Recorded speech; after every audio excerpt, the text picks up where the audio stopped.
Welcome to episode 23 of the Racket House podcast, where we discuss all things music and success in our fun corner of the world, helping to inspire, inform, educate, motivate, and keep hope alive for musicians, creatives, entrepreneurs, and anyone else who wants to grow their brand in the music or creative spaces. Today, I'm honored to welcome the Tay Allen to the podcast. Tay is a distinguished manager in the dance and electronic scene.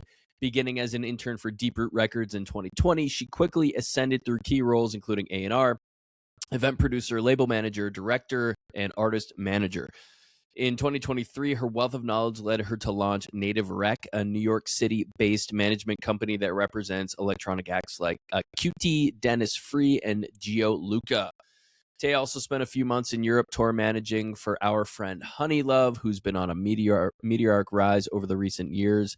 And prior to music, Tay was in healthcare for 13 years. And if anyone understands that, it's me, having spent 15 years in corporate America. I get that. Big.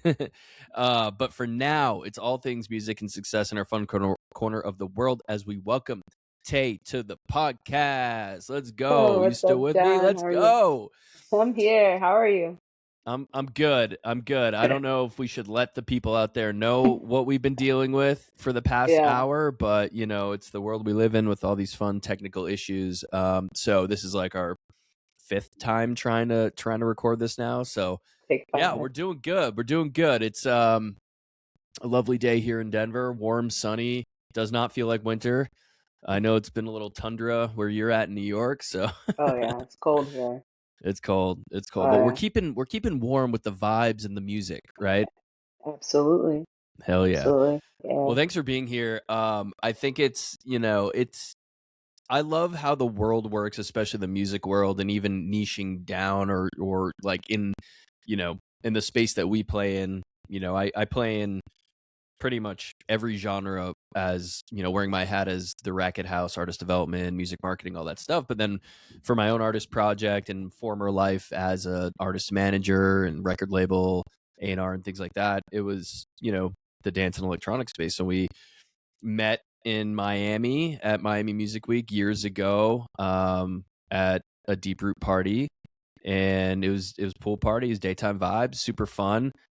I think even too, I was like DJing in the green room where there was some decks set up and stuff. And yes, at the Sagamore. Yeah. It was super fun. So we met there, and we became like music friends, right? And didn't necessarily like intertwine all that much, but over the years we keep like seeing each other and running into each other. And I have the utmost respect for you and what you do and what you've built. And today is going to be, talking about that story and how you think of things, and you have a beautiful mind, and I want to be able to share that with the audience here. And it was great to run into you in Chicago at the Music Nexus. Shout out Chicago Music Nexus out there. Yes.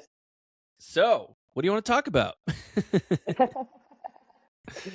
Well, I'm kidding. I mean, yeah, no, go for it. What do you got? I'm just saying I'm here. I'm glad to be here talking to you, and even seeing what you're doing with the podcast has been really cool. And it's always great to have a space for people to talk and just discuss anything that's on their mind, especially music related things. Yeah. I feel really isolating sometimes. Yeah, I mean, it's crazy that like 23 episodes like this. I'd always wanted to do a podcast, but I envisioned it differently. I envisioned it like me and a couple co-hosts sitting around a table. I even had a name. It was going to be like Jam on This or Jam on That or whatever. And we'd talk about like, what are we listening to? Almost like, current events in music or something like that. But then accidentally this thing started because I interviewed my friend Mark at Framework out in LA. And, I wanted to pick his brain as like the perspective of a talent buyer, somebody who books for Coachella, somebody who books for major events around Southern California. And so he gave me some great nuggets, and it was going to be like, little clips for socials. And then people were like, where's the full conversation? And I was like, oh, okay. And then I uploaded it. It was like a 20-minute conversation, uploaded to YouTube, and that was episode 1. And here we are. And, now I'm just really focused on getting people who can offer words of wisdom, tips, tricks, advice to artists out there, mostly independent artists, but really anyone who's trying to build something. That's what it said in the intro. And that's why I think Hmm. your perspective and opinion is so valuable here, because an artist manager, like, is responsible for a lot, and you are in the trenches every day with your Yeah. artists. And just from where I sit too, it's like there's constantly, I hang out in the Reddit forums, I hang out on the social platforms, there's constantly that either question or that concern from artists being like, I need a manager, or do I need a manager? Or people have been reaching out to me like, should I, like, blah, blah, blah, blah, blah. And so I'd love to hear your kind of definition, the like the 2026 definition of an artist manager. What does she do? What does she not do? What's the perfect artist manager relationship look like? Like, lay it on Hmm. us. Like, what does that look like? Uh, for me, I mean, in 2026, I feel like management has moved into a realm of being a partner to the artist. Artists have shifted into a space where they're more of an entrepreneur, of their own brand, of their own selves, so to speak. And management is now an extension of the team and also a partner with this artist. So I feel like I mean, you're gonna have some artists who are still very traditional in the sense of like they need a lot of overseeing and maybe even some people need a lot of motivation. And I think that great artist is going to be self-motivated and really needs a team to help you know develop them or give them the tools or even the connection or network, and really just add to whatever's there, the foundation of their artistry. Now, that's an interesting point, because in my mind, when you're talking about someone who needs motivation, I mean, I've had artists hire me to help with accountability. And in Hmm. my mind, I'm like, sure, I can be your cheerleader and give you a list of things to do every week we meet, but are you going to do them between the calls? So, like, when you're talking about like a quote unquote unmotivated artist, who wants to work with an unmotivated artist? Like, have you come across artists who are maybe just so talented that you're like, oh my God, I want to work with you, but then you find out they're like, how does that work? Is that just a hypothetical thing? Does that exist? Like, what's the deal? I think it definitely exists, and I guess it just everyone has their own spectrum of Mm, go-getter versus like someone who's yeah. not, I guess you can say. But Yeah. I think that there are a lot of talent. There's a lot of talent out there. Um, I think that talent alone won't get you where you need to go. And I think, where talent kind of stops in a sense, that's where work ethic has to pick up. And I think if you lack that, in order to have a great work ethic, you need to be self-motivated. I mean, you need to be able to wake up and be like, I need to get this done, or this needs to happen. And if you don't have that, and you just have people, you're relying on people to like kind of drag you through that process, I mean, then you're only at the limit of everyone else. So I think, a lot of the artists that I have worked with who've had great work ethic have been the most successful. There's artists who are super talented, but it's like, they don't want to get up and finish an assignment, or they don't want to do what they need to do to, release a record. And you're just like, if I got to drag you through what you're naturally supposed to want to do, then I Hmm. mean, you're already like way behind the curve, you know? Yeah.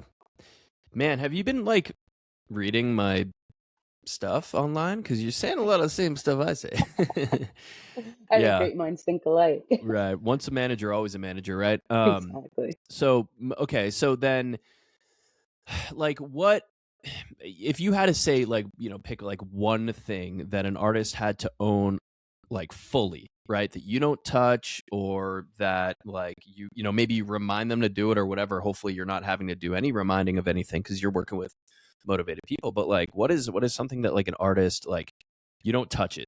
That's their thing, but Mm, it's an important piece. who they are. Mm, Because like the music, like I believe a good manager just, I mean, I'm a creative outside of being a manager. So like I'm always gonna, help develop my artists and, give them some creative feedback. And, sure. we're always gonna kind of touch the music side Yep. and their brand. But I feel like who you are is you. It's like Yep. I can't tell you who to be. You can't tell, you can only tell yourself that. That's a journey that you have to come to and go through. And no one can tell you that. So I think like, especially when I get approached by a lot of artists for management, and they're, I often see that they're like, hey, like I want to do this, or I want to, play in these venues, and I'm just like, have you found your sound? And I think a part of like knowing your sound is knowing who you are. Mm-hmm. And if you haven't figured out like who you are, what you want to do, what your goals are, then you're really asking people to like start from the pit of God Where's my knows air where, horn? Where's my like? Every time I do this, I joke because I actually, when I do the in persons, the studio that I go to here in Denver, they have a whole soundboard, and I'm just like, I'm hitting those buttons. Yes, no, I mean, like that is. I feel like in this business, more than any area I've played in, it's like there's like what cart there's like a cart in the like the Looney Tunes cartoon era where like one of the characters would like their body's moving faster than their brain or something, right? Like their feet are spinning out from under them. Even we have a kitten here at the house, and like when she like you get the laser pointer out and she's just like and her feet yeah, are moving so fast and they fly out from under her and she doesn't go anywhere.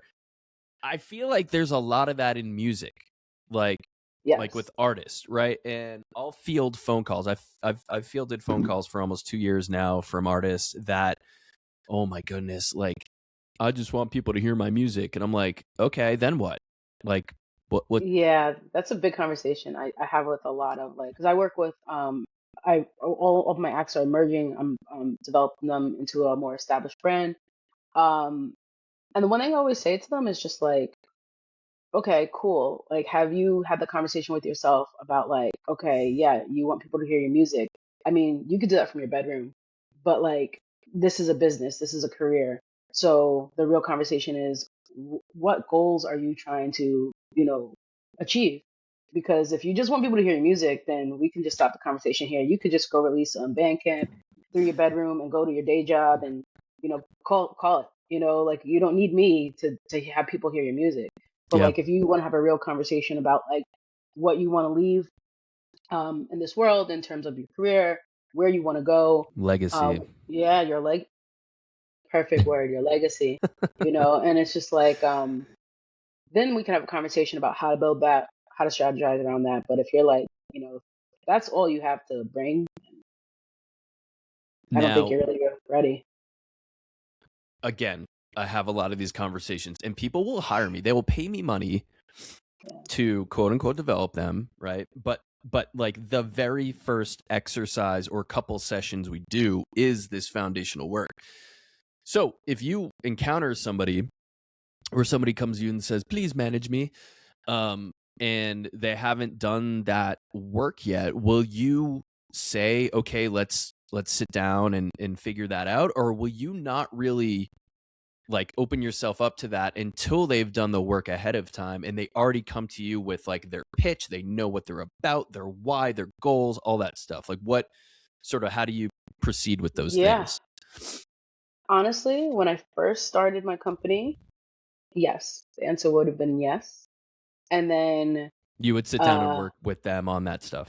yeah, Yeah. they're like some of my first artists that I've signed. I've like sat down with them and like worked through certain um, topics that they needed to address. And now sitting here today, going into my third year of having my own company, I'm like, yeah, no, I ain't got time for that. absolutely not.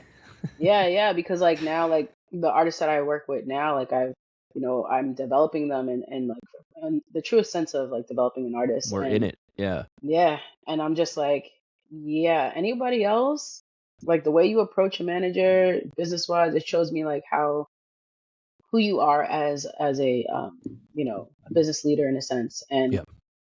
And yeah, I just don't have time to like kind of handhold people through that. And I think that's where wonderful companies like yours comes in handy, where you can help get these artists to an appropriate place for a seasoned manager to actually get some work done. Because Yeah. it's really, it's not the greatest thing to have to like start from ground zero and teach people things that are the prerequisites of Yeah. a career. I've sort of joked with the like sub motto or like subtext of the company being like getting you ready for management or getting you ready for a booking agent or getting you ready for Yep. a major label, like Mm, there's shameless like self promotion here, but it's like the reason my thing exists is because of the gap between where you sit yeah. and where so many of these other artists sit. It's necessary. I think what you're doing is like there are more people who actually do need that service than not. Send them And I my think way. that, yeah, no, seriously, I can't tell you how many artists have like asked me in very professional ways. Some people have been like insane. I'll just get a DM that's like, sign me please in all caps. And I'm just like, Jeez. you really should not do that to people. But um yeah, you get a lot of like interesting characters, but people who are serious about what they're trying to do have gone through this journey or even sought out help from people like yourself to, get them to a spot they can actually start working and getting things done, you know. Yeah. Yeah, and it's, I mean, even when I was wearing the manager hat, like, there were partnerships, relationships that I had with artists that I had to kind of walk away from just because Hmm. I don't know that it was necessarily like a lack of goal setting or a lack of like, what's my why, what's my purpose. I think there's a duo in particular that I really found, like, I'm still I believe in them, but it was a sort of balance of not power, but balance of like work inputs, right? Or Mm. maybe I feel like I care more than they do at that point, or maybe Yeah, I feel like I'm working harder than they are, and like that, to your point about like motivation and stuff, that can't be the case. But then the other yeah, part, and tell me if you run into this at all, was like, and I met with a manager last week locally here, and she expressed something that I dealt with a lot, was like they're like not always listening to me, like not mm, listening to either my recommendations, my suggestions, what I yeah, said. There was a funny thing, and I'll let you weigh in on this. One particular time where I was like, "Yeah, you guys should be on TikTok. It's a great discovery engine. Don't put all your eggs in one basket, but like you should have a presence there." yeah. And like, you know, crickets. And then one day they came back and they were like, "Oh my god, TikTok." And I was like, "Yeah, like thanks." Like there were times too often where I would say something, no real action, and then they'd hear it from somebody else to like validate it, and then they would That's take like action. every single artist ever in the world. They're just like, I think a lot of, to say it nicely, a lot of their brain cells are put towards creativity, and that's great. And sometimes I'm just like, guys, like, you can stand there with a billboard, but then like their friend will just be like, yo, you should do this, and they're like, oh my god, I had this great idea, and you're just like, okay. Why do you think that, like, what's the psychology there? Like, what do you I think it is? I think I think it could be a mixture of things. Like I think a lot of artists, they actually don't have a lot of confidence, which a lot of them have imposter syndrome. So a lot of them are constantly like Yeah. second guessing everything that's being told to them the first time, and then some people just don't listen. Like I've worked with artists that like I'm like, hey, what you're doing isn't working. This is a idea or a strategy that I have. I think it'll work great, and they just decide to be like, I'm not gonna follow anything you say. And to me, I'm like, I think a healthy pushback is okay between artists and managers. Sometimes they're just not going to agree with something, and Right. vice versa. And you're like, okay, cool. It's a team effort. Yes. But then when you have somebody who just like they don't believe in anything you're going to say, they're just like pushing back all the time. Yeah. I think first things first, artist manager relationship, you have to have this trust, established trust. Yeah. And if you don't trust what the person's saying, at the end of the day, like, why are they managing you? Yeah. Like, why are we in this like relationship together if like the value of my word isn't that? There's Yeah. no value for yourself. So, I mean, I've worked with artists that honestly, I recently just ended a relationship with an artist because I was just like, yo, this person's not gonna listen to anything I'm saying, and that's okay. Sometimes it just, there's no synergy there. Yeah. But also like, if you're looking for a manager and you bring somebody on board, and what you've done hasn't worked up to that point, then maybe try, changing the bait to catch a better fish. But like some Yeah. people, I don't think they really acknowledge that, and that's okay. But I you like that have to, as a analogy. manager, keep it moving. Keep it Yeah. pushing, and yeah, Yeah. you get that a lot though. Yeah. Somebody referred to that as an energetic match. Mm, Like in both of our worlds, right? Like a good, like, I've been so energized by a lot of the work that I've done with these artists, because the ones that we have a good vibe, the ones who are doing the work, it's all about doing the work, right? yeah, And we're feeding off each other really well, are doing great. The ones who either give up or don't agree with what I'm saying or my suggestions fizzles out. I just ended a relationship too after a year, my longest relationship in this current role. And I was just like, what am I doing here? Like, yeah, it's just like the recommendations. I mean, this person from the very first conversation, this should have been a flag to me, but I was like, yeah, oh no, I want to do it. Was, I don't want to talk about social media with you. Like, that was the very first conversation before we even signed a contract. It was, I don't want to talk about social media. And I'm like, deep breath. I'm like, okay, but like, it's yeah. kind of a I part of mean, it now. it is, and the thing is, like, I think when you become an artist, you're literally enter a career where you are the center of attention, where people are need a reason to tap into what you're doing, Hmm. and I mean, and everybody's like fan base looks different to like how they interact with their fan base and how Yes. they approach them, but social media either way is still always a big part of it. Um, yeah, for myself, like one thing I incorporate when I'm signing an artist is even before I sign them, I need to hang out with them. I need to hang out with who they hang out with because I need to know you're a good person as well. Like you already know, I left healthcare to get into music for the love of dance music, period. So like for me, a lot of this stuff is like I could care less about like the whole glitz and glamour of everything. It's more like, is this cool? Are we having fun? Like, are we gonna do something that's amazing in the dance space? And if the answer is no, it's just like, okay, I don't want to be a part of this. So That's the thing too. We have to remember in this world we live in is like, you left something serious, healthcare. That's serious, like yeah, essential. Music, it's how many times I have to tell people or myself, like, we're not doing heart surgery, we're not curing cancer, we're dancing, we're having a good yeah, time, we're making art, we're getting people to listen. Like, when I did an ayahuasca ceremony 2 years ago, my vision was about bringing people back to the spirit of dance. And like, I yeah, could go on a whole tangent about that experience, but I was like, we have to remember that. yeah, And I think that's a great yeah, way to court an artist, or they court you, or whatever it is. You just hang out, you have a beer together, you yeah, like see yeah. what the vibes are. Meet their friends, meet their family. Go. I go to the club. I take my artists to the club. I want to see how you party. Like, do you really even like the spaces that you're trying to be in? And that's another big thing too. Like I tell people, specifically for dance music, it's like, if can you be in this space for the rest of your life? Mhm.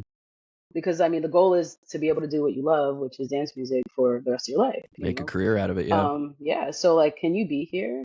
Which is actually a big reason why I started my own company.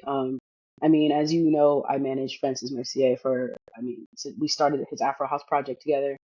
And I started asking myself like these questions. I was like, what do I want to leave in this industry? Like, what's my legacy?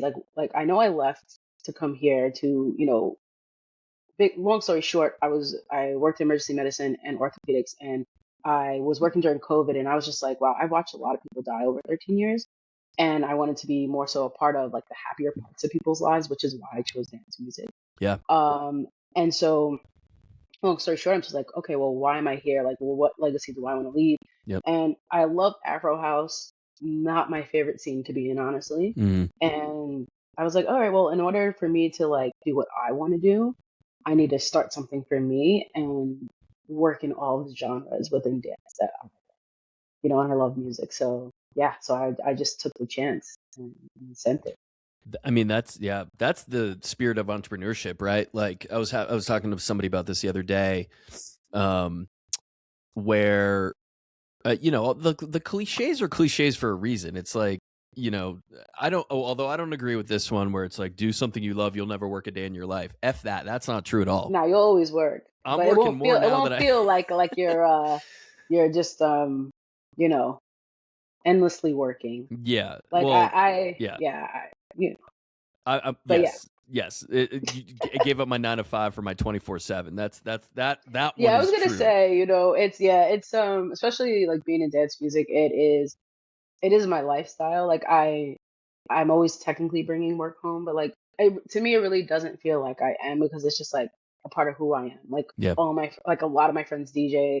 I have friends who throw parties, friends who are bookers at venues. Like it's all just so intertwined that it's like sometimes I may go to a festival and then I'm just like and I'm like chatting everyone's ear off, and then and naturally you're just like, oh, what are you into? What are you up to? Oh, you know what? Let's talk on Monday. We should do something together. It's just like, and technically that's work, but like That's work. it's not really it doesn't feel like work. Yeah, Networking. exactly. I mean, that's how And we met. Like exactly. literally how we met. Yeah, And for those who don't know, Francis Mercier, he's a big name in the space, and so that was, yeah. I'm sure, like a very, very valuable experience that you're, Yeah, oh, applying. it was a great experience, like in terms of what I've learned, being able, I mean, he had four labels, licensed in Sync Company, and then his own artist project, and a few other artists that I helped with, like Night Freak. And so, I mean, I learned so much because I was always like, even when like I was put into the events team, I was like, what's happening over there in music? Oh, you're putting out this record? How can I help? Like basically always just asking like, how can I help? Yeah, What can I do to learn more? I always set myself up to be able to get the most out of whatever experience I was in. as you should. So I ended up learning a lot from it, and I ended up being able to do even more for him in his career just because I was always just super inquisitive about things. So like that whole experience was a great learning experience. So I'm appreciative of that. Um, and then after actually, I sat down with Jazz from 360 like shortly after I left, and he was just like, hey, like kind of we're talking about the possibility of working with 360.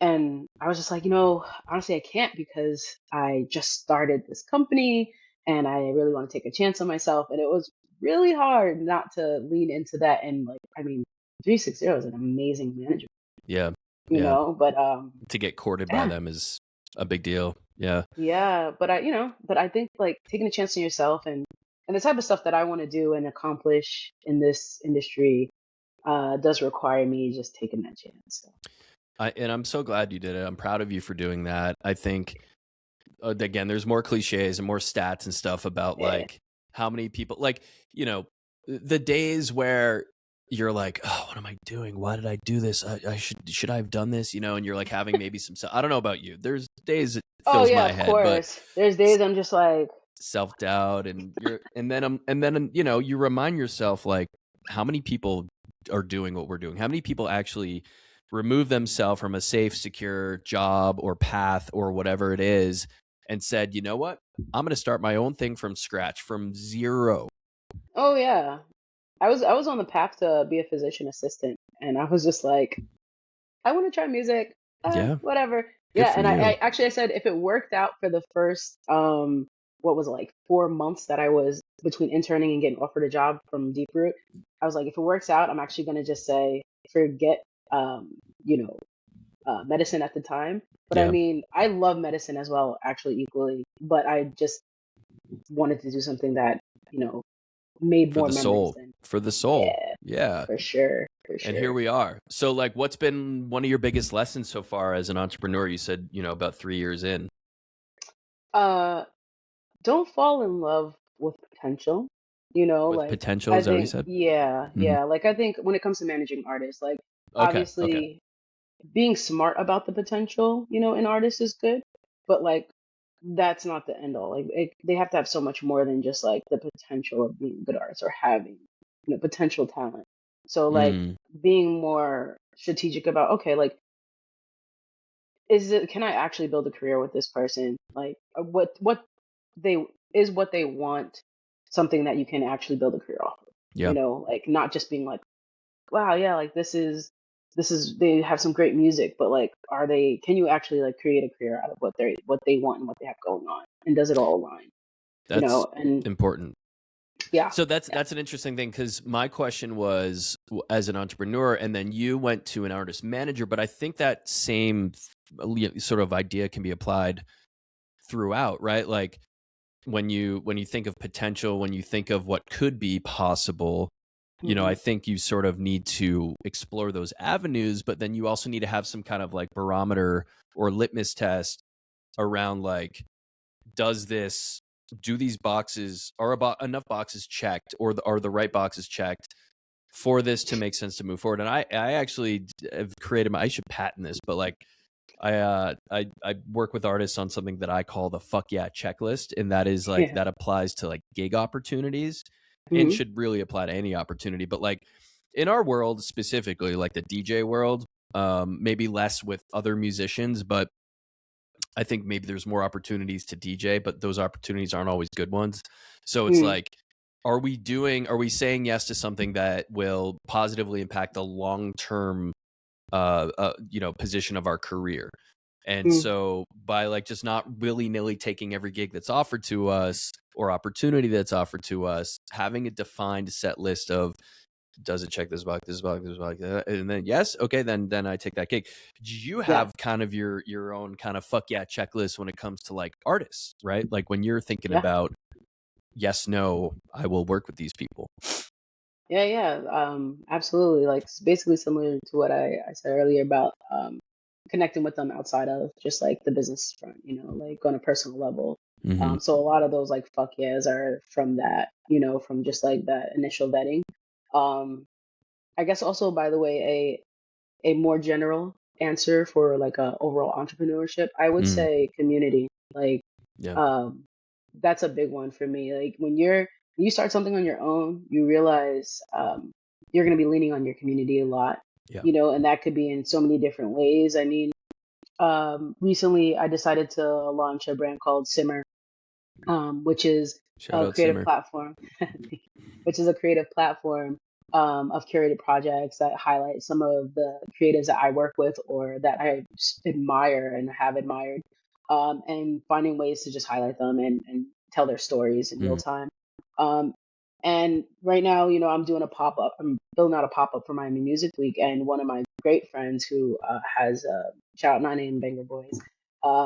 That's his collective and his party brand, and he just like they're really how do I say it? They're leaning in with me, and they're just like, hey, listen, we're gonna power this thing with you and like help you get this across the line in different ways. And I'm also reaching out to other friends who are like, yeah, I got you in media, yeah, I got you in editing, and it's just like, wow, like I have an idea, I'm bringing it together for the first project, and like people are just like, what do you need? How can I help you?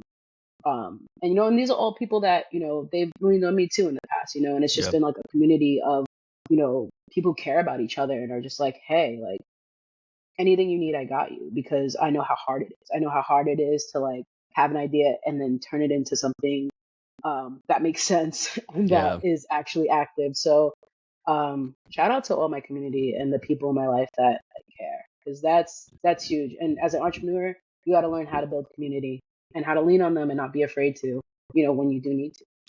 as an entrepreneur, as an artist, both like Yes, up, down, yes. sideways, community is so important. I mean, Mm, mm, the community is the reason we're here right now, because we got to know each other through that community. The yeah. reason I was able to say, okay, I'm actually going to run with the Racket House, is because I took a chance. I took a video like this and I put it on my Instagram, and I said, hey, who wants to work with me? Does anyone want to work with me? And like the 12 people who raised their hands in that first day were all people I knew through my community, through my scene. And the ones who actually took a chance on themselves and to work with me were those ones from that community. And then that just compounds on itself. So community is so important. Um, and that also is important for your artists too, right? Like how do you Oh think about yeah. community with your artists? Like how do you advise your artists? I really want to get into kind of the nuts and bolts of like what's important for them to think about, what's important for you to think about, like what matters, what doesn't matter, You know, I think there's still Yeah, some artists out there who are stuck in the last 10, 15 years and things have changed, but they haven't, you yeah, know? yeah. With my artists, all of them, and I do think all artists, and I've experienced this with very established artists and artists who are up and coming. Every artist needs to learn how to take a relationship that they have, especially when they're both in, the same realm, and turn it into, business for both of them. Like if you're working with somebody that, like, if your friend's a vocalist and you love what they do, tell them, hey, I have this idea, or hey, I'm working on this.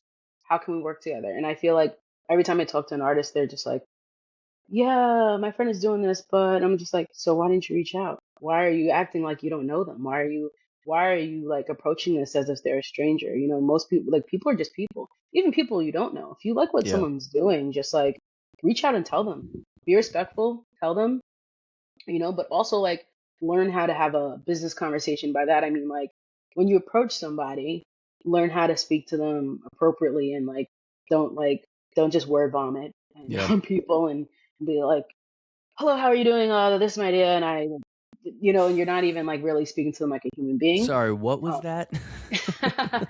exactly. So like, you know build your own communities and networks, and also like be intentional about what you want to do, because when you're sitting there and you're like, oh, I want to go play this show, it's like, okay, cool, have you been to the show? And not, you can't go to every show, right? Because like sometimes they're across the country, but like, get your friend played that show, hit up your friend, ask them how their experience was, and also, don't be afraid to ask for something. I'm pretty shameless with that, like, in a very Me too. respectful way. I'm just like, hey, like, just ask people, like, it's a no if you don't ask, and it's 50-50 if you do. So like, and you'll find that a lot more people do want to support you, and the ones who don't, it's okay, it's maybe just a no for now. And don't take things too personally. Like, if someone can't help you, that's fine too. And I think as you navigate these worlds more, you'll learn the difference between someone who can't help you right now and someone who won't help, and that you can then base your relationship of how you want to handle it. But I think, like, people just need to learn, especially my artists. I was telling them, like, hey, get to know people, ask for things, respectfully, and be intentional. The strategies that we're building together. Uh, who do you want to work with? Why? Go talk to them. You know, send them music. Your music can't be heard if you just keep it to yourself, or you're just like too afraid to promote it. Like, if you don't want to promote it, why should anybody else? You know? Yeah. Yeah. Again, you're paying attention to my content because I'm definitely I'm like, yeah, I'm like, if you spend months or years working on your music and then you don't want to say shit about it when it's out, like, what the fuck is the point? Yeah. Man, you hit some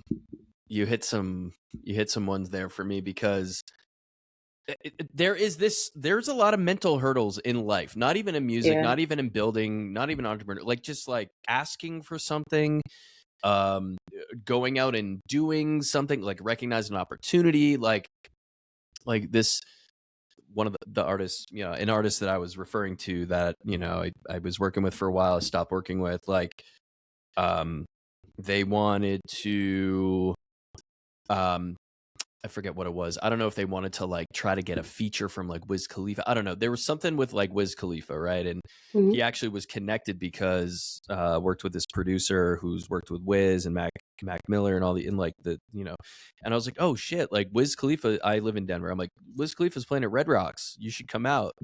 Maybe use your connect, use the producer's connection and see if you can get a meeting or just even a ticket or backstage, like something. Be in the Something, yeah. room, be in the arena. And it was just kind of like, eh. Or, Yeah. hey man, like Coachella's coming up. Like we should like go out to Coachella, or you should go out to Coachella. Like everybody's there. And then I'm met with like laughter. I'm like I'm like, You I'm know, serious. Like what?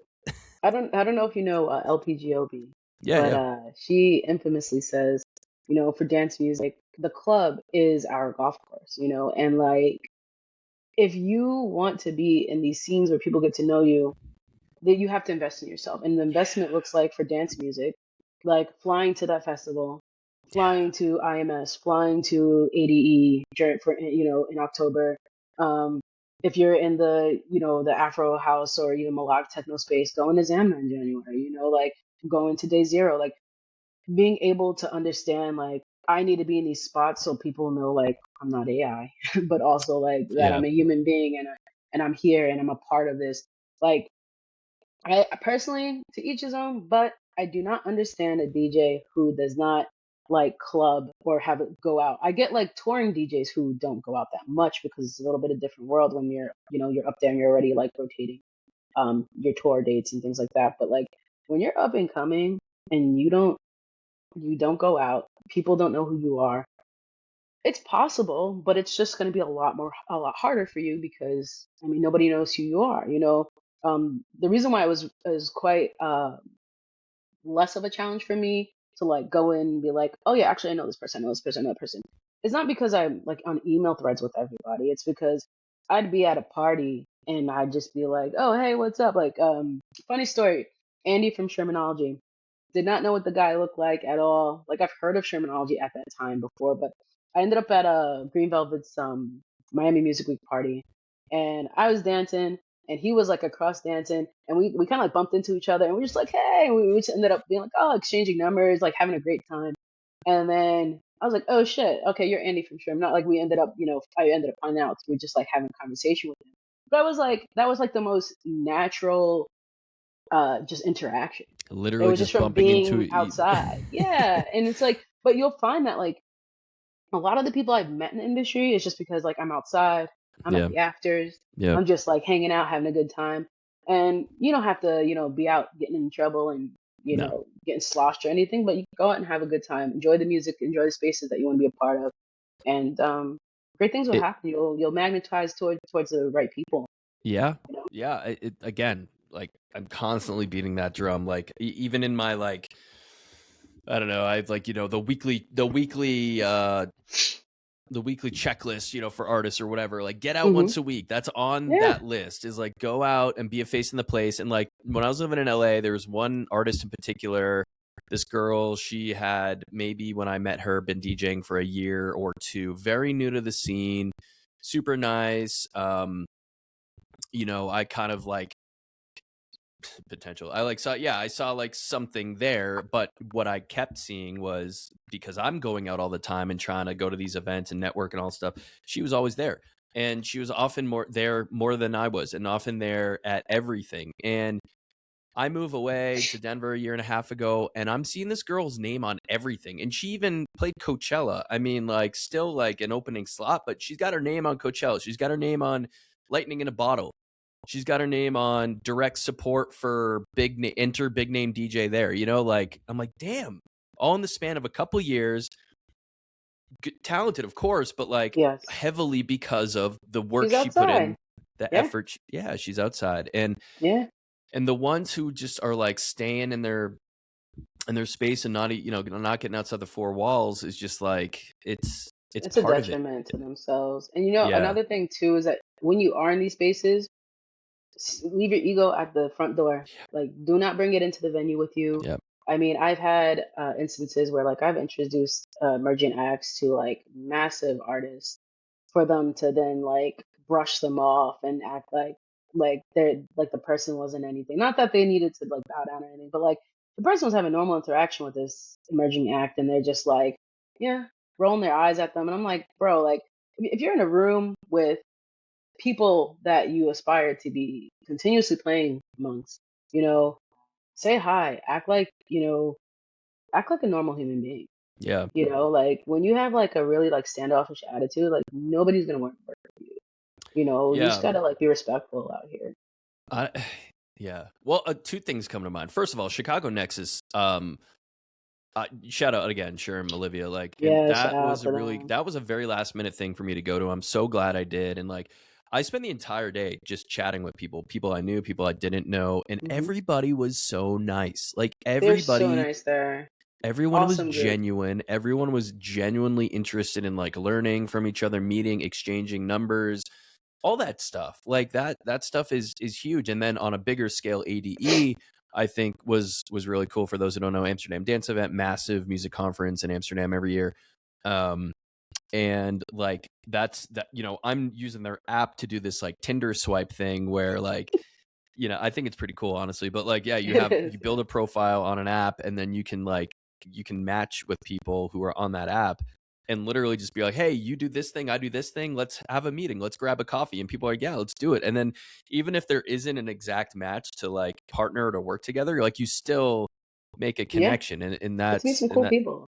the very first meeting I had, I'm still actively talking to this person, an artist manager who's a freaking hustler. He's got a great artist who I think is on a great trajectory, and we're still talking. It's awesome. But on the flip side, like I remember the only year I've been to EDC Vegas, I was like backstage, and all these big name artists were there, all the who's who of like, you know, the house DJs and Hmm. stuff. I think it was like Martinez brothers were playing, and like the whole world like crashed down on that. And there was like John Summit and Dom Dalla and like all these guys and people, and everyone was hanging out, buddy. And then there was one artist who I won't name, but who was kind of like off in the corner, kind of like being a little shrouded, and like it was almost like they were an outcast, but not really. But it was just kind of like, why isn't this artist being like these artists? And it was a really weird thing to see to me. But I mean, like it's we maybe we don't think about this as much, but like it goes back to brand and personal brand, right? Mm, Like when I worked in corporate, we talked about this a lot, because I'm at a massive multi-billion-dollar company selling software to large corporate companies. I'm working with Heineken, I'm working with GoPro, I'm working with TaylorMade Golf, like household names. And our teams, our internal teams and management was always like, you got to think about your personal brand. How do you represent yourself? People buy from people they like. People, you know, want to like give you their business if they find a bond with you. And it's like mm, that stuff carries over into every yeah. facet of life. So thinking about how do we represent ourselves? Are we smiling and being good company and pumping each other up and giving more than we can take, and all that stuff? And um Yeah. I mean, like, and I also think like especially like gender differences, right? When you yeah, have when you maybe a woman enters a room versus like a guy that enters a room, um, how you carry yourself is important, you know? And I often, if I work with any like women, I'm just like, hey, you know, when you enter a room, you know, be be you, but be like assert yourself. Don't yeah, don't think like that, you know, people aren't going to pay attention to you, or that like you have to be this like timid shy person, you know. Assert yourself, enjoy the space, and say hi, you know. And yeah, and unfortunately, you know, with women in the industry, I always I think that like we as women always have to ensure that, you know, people don't get the wrong idea, or that like you're, you know, that they can take you seriously, because unfortunately, you know, dance music and music in general is still boys club. So it is important to like find those people that are like real supporters of what you're doing, you know. And so it is important how you do present yourself in a room, and how you yeah. and how you speak in a room. So yeah, I I mean, think that's there's a lot of nuances there.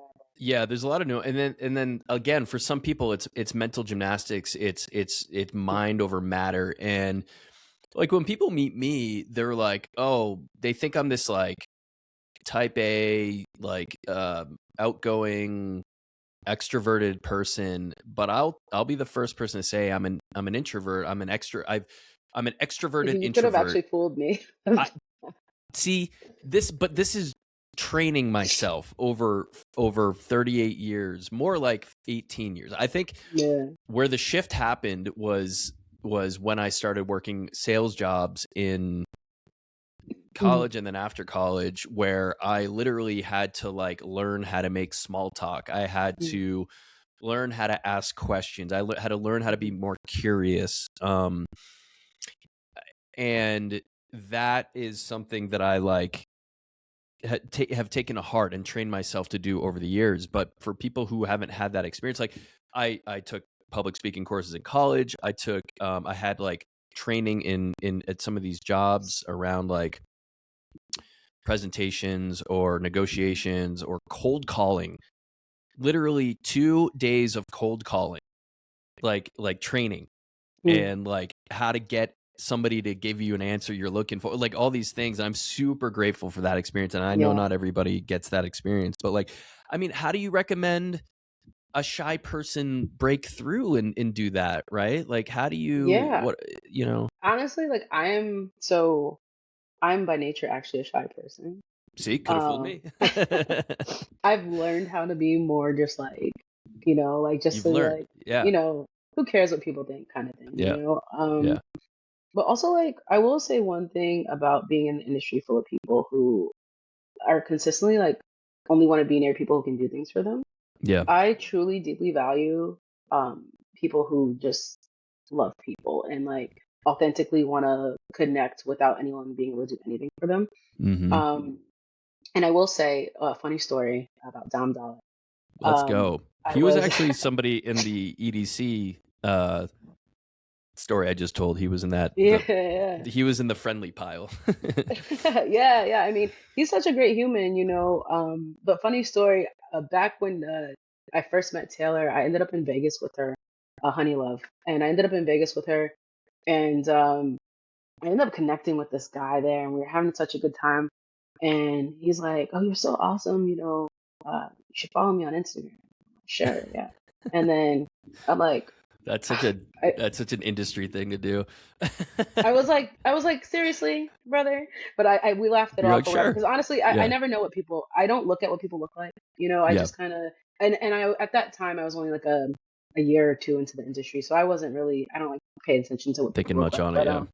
yeah, but down the line, later in down the line, him and I ended up reconnecting at an Actors, and we just had a really great time together. Was that Dom And he, Dalla, or was that who his you're Dom talking about? Dalla, it was Oh, actually Dom Dalla, yeah, yeah. and this And was we had probably before he like broke out to superstar. yeah, yeah, yeah. Actually, Yeah. this was like on his way up, and then we ended up last year running into each other at Music Week, and he closed out with Green Velvet. We ended up going to an afters, and we had a really great time. And it's like he doesn't know like what I do, and that's never been a He conversation just between knows him and you. I. But he's Yeah. always been like just such like a solid dude, like just cheery, nice, treats everyone with respect. I mean, we run into each other a bunch, but like always just treat everyone with respect. Same thing. I could say the same thing for like Mochak, like a bunch of these guys. Just like super kind humans, and I respect Smiling. it. And they don't Yeah. like, and it's like I don't, I'm not asking them for. It's like it's just like yo, vibes only. Like what's up? How Vibes. is everything? Vibes. And it's really like refreshing because then you can It meet somebody who's just as equally on their level, and they're just like nose turn in the air. If they can't get in, if they have no business with you, they don't want to talk to you, and like to me, I think like that's a great way to weed people out of my life, yeah, because I'm just like, great, that's healthy. you showed your ass, awesome, like Hopefully not literally. Um That's that'd be I mean, crazy. that was my story. I mean, I don't know that he remembered me, but when I used to run a music blog, I got all these awesome opportunities to like interview artists, and so this was, yeah, Dom. He had a beard and not a mustache yet, so the time period that this was before he broke out. For those who don't know, Dom Yeah, Dalla is probably one of the biggest names in dance music right now. So just take that nugget. And it was at Splash House in Palm Springs, and I had an interview set with him, and it was the silliest, goofiest interview. I had a buddy. I like interviewing people with people around me because it makes it more of just a fun conversation. And yeah, I had a buddy show up straight from the pool. He was literally wearing like a bathing suit and a towel, and like, I don't remember the interview. I still have a recording of it, but it was like somehow Eggo waffles came up. It was just silly and goofy and whatever. And I felt sometimes I feel a little insecure in these moments because I'm like talking to an artist, whatever. And um I saw him backstage at EDC, that same story I was just telling you about. And I was like, hey, Dom, I don't know if you remember this, but I interviewed you at Splash House. And he goes, oh, mate, I was lit. And I was like, no, no, no, I was lit. And he goes, no, no, no, I was lit. And I go, no, no, I was lit. And he goes, no, I was lit. And we kept going back and forth on like who was more lit during this interview. Cause I will admit, I had a few beverages that day. And it was just a funny, silly thing. And that was our interaction at EDC. It couldn't have just been like, oh, yeah, cool. What's up? No, it was like this back and forth thing. And I think that goes a long way. So to all the artists out there listening to this interview, be a good person, be yeah, friendly. Don't be afraid to say hi to people, go up to somebody, ask them a question. Like, I feel like I've unlocked that superpower, but still, even some days I'm just not totally fully there. But again, my friends will tell you, they'll be like, "Oh, John will talk to a brick wall," and that's true in some cases, but some days maybe not. But yeah, just learn, like, and if you're struggling in that arena, practice, like go out and make it a goal to just like go out and practice, or compliment somebody in the street, or ask your grocery person how their day is going. Like, people appreciate that, and cool. Well, we're kind of getting out of time. These things fly by. Do you want to do a couple like would you rathers? I think they're a Let's do fun it. thing to do. You want to do a couple of would you rathers? Okay. Let's do I it. got them written down on the list here. Anything else you want to plug or talk about before we get into that, and that'll kind of wrap things up for us? Nothing else I want to plug. I mean, I told you about the brand Simmer, which, by the Yeah. way, I'm Simmer. very excited. If you're down in Miami, come. It'll be great. Should I come to Some really- Miami? You should. Why not? Yeah. Come to Miami. I have every reason not to. And, should I go to IMS? Do you go to IMS too? Actually, I'm thinking about going to IMS this year. Thinking Like, about it. everyone's Me been too. telling I me. just don't. But Yeah. I'm like 80% there. Okay. Like 80%. Miami's just like this thing for me where it's like I've been going so many years, and I'm just trying to think of like which hat do I want to wear? Do I want to wear the Yeah. I'm an artist, I'm a DJ? Do I want to wear I'm the artist, developer, marketer? Do I just want to be a fan of music, Yeah. bumping into people on the dance floor? Yeah. We'll Well, figure that out. We'll talk offline. Okay. yeah. I mean, people. I was one more thing. People. They're changing Music Week a bit. Olivia's bringing Nexus to Music Yep. Week this year, hmm and then that's another reason I'm doing like this style of pop up to like kind of have a space for all of us to actually have a great time and not Tag me in. think about Put work me too on the much. put me So, on the lineup. yeah.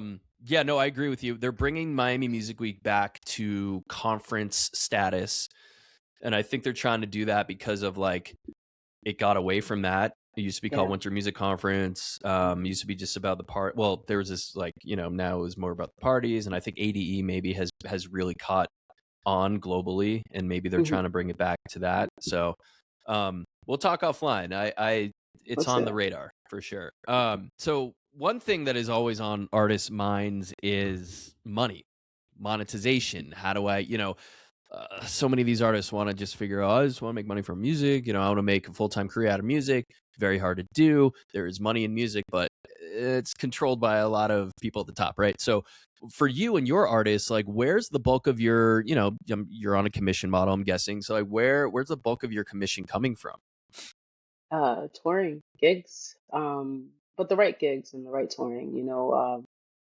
Like all my artists, I'm lucky enough to have the background of booking and touring and being able to negotiate. So I'm able to, help my artists build their tours and get them proper gigs, and also help bring up their price. Bring them from maybe making 500 or $700 for a gig and bring them into like a couple of $1,000s, just to Mhm. start. And I think that's super important, especially when you are an artist. But it has to also, um, what's the word? It also has to be coupled with like your brand and what you're doing in your music. Like everything's holistic. Like nothing Yep. just like, oh, here's a gig. No one's just gonna throw money at you. The brand's not there. Your fan base isn't there. So like, I work with everyone holistically in that way. And then as far as like one of my artists, AQD, we worked really hard at solidifying her brand to a place that isn't only just music focused, but also fashion focused. Because these are two worlds that she really loves. And just from that, like we're able to also work with fashion brands and houses and also clothing. Yeah. Which Yeah. fashion clothing, Yeah. yes, but you know what I mean, like a fashion house versus a clothing brand. Right. But being able to like tie those things in, even fragrance brands, cosmetic brands as well, and being able to have more income that way. Yeah. Because those brands, like branded events, typically pay a lot better, Yeah. almost double of what an artist can. Yeah. So it's not from streaming. It's from live. It's from brand deals, partnerships. But like, how do you get there? Like, what's like? Are they coming to your artists? Are you just grinding away to create these opportunities? Is it some combination of both? Yeah, so it's a combination of both, especially at the stage that my artists are at, but also like for AQD, for example, we now work with Wasserman, which is great. She was already getting a Wasserman. lot of So these, just a big agency out there yeah, for those who don't know. amazing Yeah. agents we have. Yeah.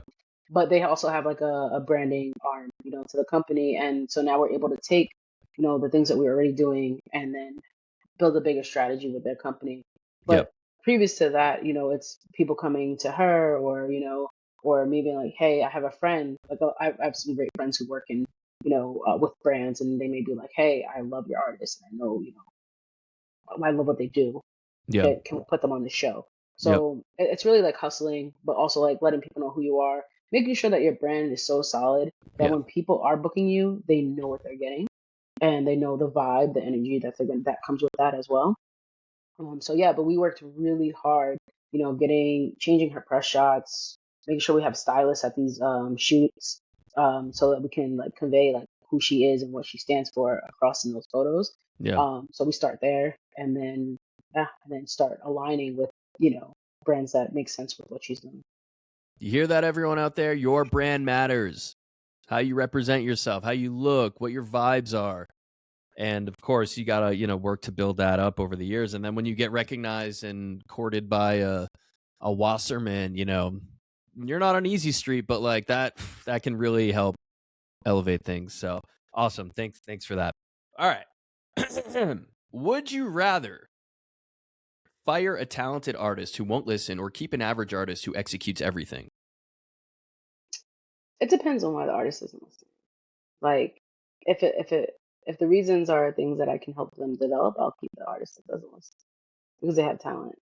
But if yeah, that would be me. I'll keep the artist that doesn't listen to an extent, and then they got So would you rather fire the talented artist who won't listen or keep the average artist who executes everything? So basically you have a super talented artist, but it's just not working, so you fire them. Or you have this mediocre mid artist who's like, you're not sure about, but they execute on everything and they're easy to work with.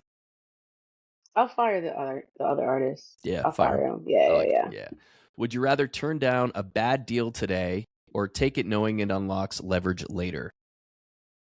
I'll take it knowing it unlocks leverage later. Future. Would you rather have an artist blow up before they're ready or grind for years before anyone notices? Grind for years because that is what builds the character. There you go. Would you rather be early and wrong on an artist or late and right? Late and right. Mm-hmm. Better late than never. Okay. Would you rather manage an insanely talented artist who hates content or a mid artist who's obsessed with building an audience? Art A mid artist who's obsessed with building an audience because the audience is what lasts. Yeah. Would you rather sign an artist with one viral hit and no plan or a slow burn artist selling 300 tickets a night in 3 cities? Slow burn. Slow burn, baby. I think that's the theme with you. All right, couple more here. Would you rather have a label deal with no creative control or stay fully independent but self-fund everything? Oh, And you've been in that world, so. we do both now. Yeah. What'd you say? I said we do both now. I'd say a Yeah. label deal with no creative control because that won't last forever, but the visibility and what you get from that will. So I'll Money take that helps. first. Yeah. All right. And would you rather take a 20% cut of a messy, fast-growing career or 10% of something boring but sustainable for 10 years? Oh, oof. Big and messy, small and sustainable. I'd say big and messy because you know what? You can really leverage a lot of other things from that. Mm-hmm. Awesome. Yeah. That works for me. All right. Well, I'll say since we're just hit the hour mark, so we're gonna let you go because it's been a long day already for us here. But Yeah. maybe you can leave with a little bit of wisdom. Like, what are either one or a couple pieces of advice you'd give to any artist out there? Doesn't matter what genre. It doesn't matter if they're DJ, producer, violin player, whatever. To really get to that next step of your career, whatever that is, what are some of your key takeaways, key tips for them to do and think about? Get a mentor who's an artist who can help you with the music side and build a team around you. Regardless of it, if that's a friend who's helping out part time and then it grows into something, or finally getting that manager, finally getting that agent, but expand the team, get a team around you that believes in the vision, and grow from there. Awesome. That's great advice. All right, you heard it here first. Tay Allen, artist manager, events, booty shaker, all that good stuff. If you see her in the wild, make sure to go say hi to her because she obviously appreciates that stuff. So we'll just take a quick look at the camera, smile, and we'll use that for our little promo stuff here. 3, 2, 1. Hell yeah. All right. Well, thank you so much. This has been the Racket House Podcast, episode 23, and we'll see you next time. Peace. See you.